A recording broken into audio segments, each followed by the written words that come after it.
I met Claire when we were both 24, two broke creatives grinding through early careers in Chicago. She was a marketing assistant. I was an aspiring screenwriter moonlighting as a barista. We met at an open mic poetry night where she read Sylvia Plath, and I fumbled through a short story no one clapped for. She clapped anyway. We built our life slowly. An apartment in Logan Square with a leaky roof, IKEA furniture, a wedding at the county courthouse followed by pizza and beer with our closest friends. It wasn't flashy, but it was us. 11 years, 2 cats, a mountain of student debt, love, real love, the kind that helps you survive empty bank accounts and panic attacks at 2 a.m., the kind that remembers your coffee order and notices when your laugh is off. We dreamed of moving out west one day, maybe Oregon, a little cabin, mornings writing, afternoons hiking, nights making love like we used to before exhaustion became a roommate, and then came him. His name was Vincent Hale, founder of Helix Global, a private equity firm that turned obscure biomedical startups into gold mines. Net worth, $17.3 billion. Twice divorced, rumored connections to senators, Saudi royalty, and Silicon Valley's darkest whispers. Claire got the offer out of nowhere. PR consulting, 6-month contract, triple her current pay. They want someone with integrity, she told me, someone who doesn't drink the Kool-Aid. It felt like a dream gig. At first, I was thrilled for her, but dreams rot in sunlight sometimes, especially when they're not yours. Week 1, she was glowing, excited, energized. Week 3, she stopped calling me on lunch breaks. By the 2nd month, her wardrobe had changed. Sleek, monochrome designer pieces I'd never seen before.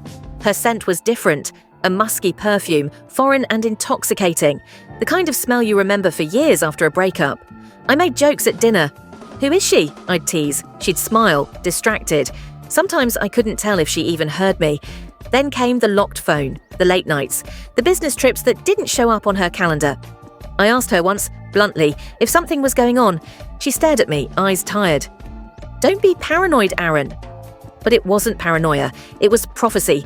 It was a Tuesday night. Cold outside, rain misting against the windows. I was chopping carrots for stir-fry when she said it. "There's something I need to tell you." I turned. Her face was pale, lips trembling. "I didn't expect this to happen," she whispered, "but I think I love him." I remembered the knife slipping, the sting of my thumb, a shallow cut. At first I thought it was a joke, a test. But she wasn't laughing. I asked how, I asked why. She said it just happened. That it wasn't about money, that she still loved me, but differently. She asked me to understand. I gave her everything, every piece of myself. And now she wanted me to nod like a fool while she handed our life to a man who could buy countries. I slept on the couch that night. I didn't sleep at all. We didn't separate, not yet. She insisted she needed time, that she wasn't sure, that Vincent, she said his name like he was a myth, hadn't asked her to leave me. But it was clear, the decision was already made. She just didn't want to be the villain. I started digging. I found out who Vincent really was, not just the billionaire playboy, but the control freak. NDAS, reputation scrubbers, whispers of blackmail. One former employee said he collects people like paintings.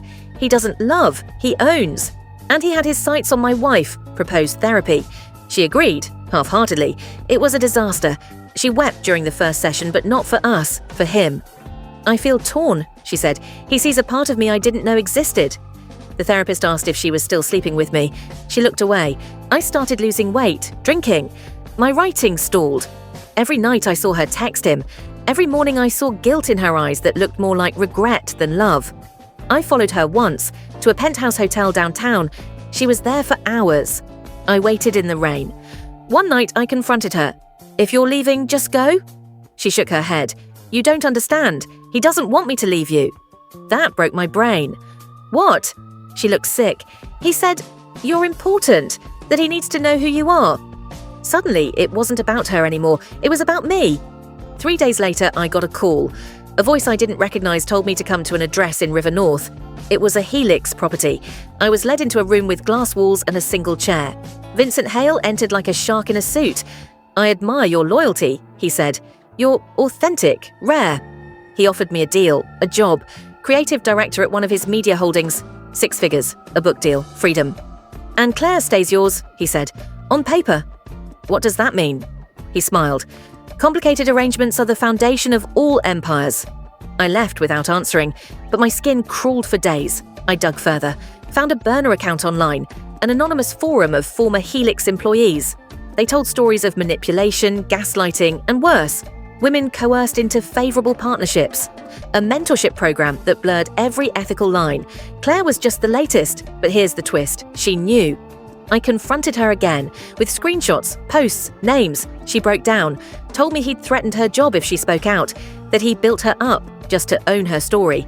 But she also admitted something else.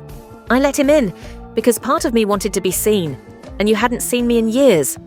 That hurt worse than everything else. I asked her to choose, not just between men, but between truth and power. She chose to walk. I let her go. She signed an NDA, moved into a luxury apartment. Her social media became curated, pristine, fake. But she sent me one final letter. No return address. It said, "You weren't the failure. I was. He saw my hunger and fed it poison. You tried to hold on, and I punished you for it. I hope one day you'll understand why I couldn't come back, because I wasn't me anymore." A year later, I published a memoir, not about her, not about him, but about power, about love in the shadow of money, about how we let ambition steal the people we love. It became a quiet bestseller. Sometimes I still dream of Oregon, the cabin, the quiet life, but I know now, the truth isn't quiet. It's loud, uncomfortable. It screams through silence. People ask if I hate her. I don't. I grieve her. The version of her that clapped for my story when no one else did. The woman I married at the courthouse, the girl who believed dreams could outlast dollars. That version died in a penthouse. But I'm still here, and I remember her.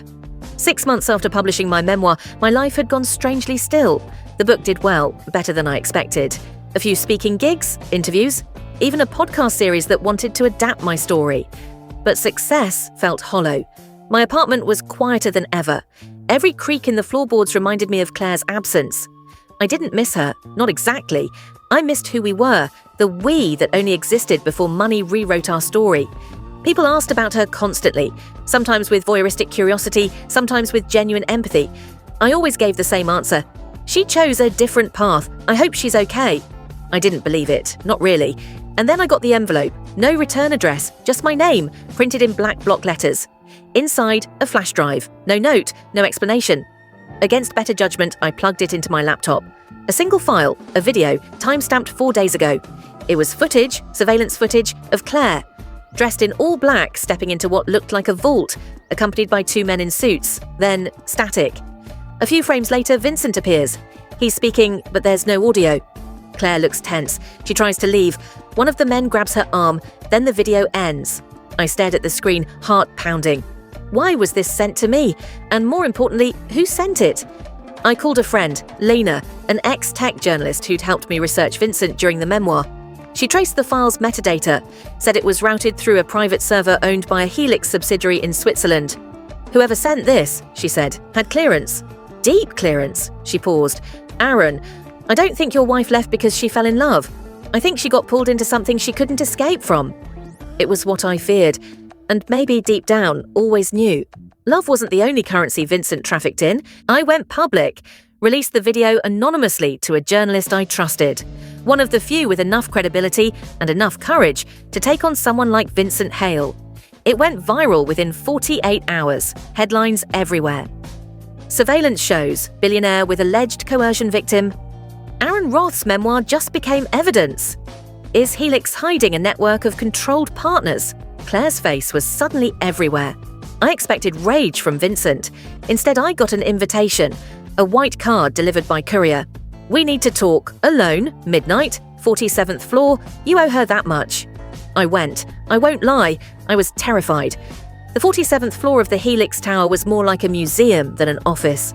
Black marble, no article, no sound. Vincent stood by the window, looking out over the city like a god. I warned you once, he said without turning. Now you've stirred something you don't understand. I kept my voice steady. Where is she? She ran, he said simply. When the footage leaked, she disappeared, took a burner phone, abandoned the apartment I gave her, gone. He turned then, eyes colder than I remembered. You want to save her, find her, but know this, when you do, she won't be the same. I left without speaking another word. The fallout came fast. The SEC opened an investigation into Helix, so did Interpol. Rumours surfaced of Vincent using his influence to silence journalists, blacklist whistleblowers, even stage suicides. But the deeper I looked, the more I saw Claire's name vanish, like someone was scrubbing her from existence, until Lena called me again. She'd found something, a hotel reservation in Montreal, paid in cash, under an alias Claire used in college, a quiet, desperate breadcrumb. She sent me the address. I booked a flight. The hotel was old, ivy-covered. I checked in under a fake name. My hands shook as I approached room 409. I knocked once, no answer. Then the door opened. She was thinner, hair shorter, eyes darker, but it was her. She looked at me like I was a ghost, like she didn't know if I was real or just another one of Vincent's traps. "You came," she whispered. "I never stopped," I said. We sat in silence, then she spoke. "I have a drive, a full dossier, names, numbers, accounts, everything, but if I release it, I die. And so might you." I nodded. "Then we release it together.